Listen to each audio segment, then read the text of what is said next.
one is above the law was reaffirmed. Ça qui t'est passé a réaffirmé principe américain que personne monde pas plus haut que la loi.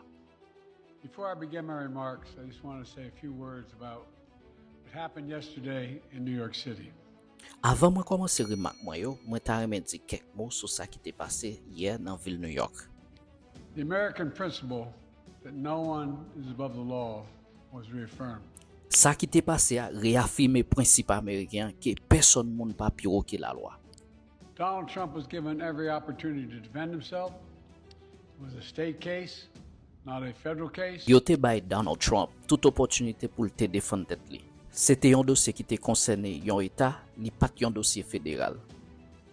And it was heard by a jury of 12 citizens, 12 Americans, 12 people like you, like millions of Americans who served on juries.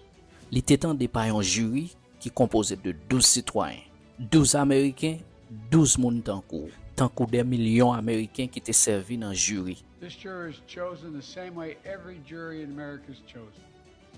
It was a process that Donald Trump's attorney was part of.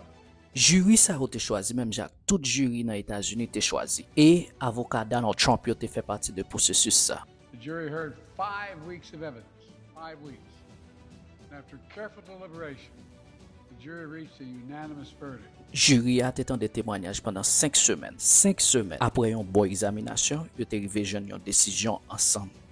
They found Donald Trump guilty on all 34 felony counts. Yo te arrivé joindre Donald Trump coupable sur toutes 34 accusations de crime. Pour continuer jeune vidéo ça, suivez-nous sur Facebook et sur TikTok.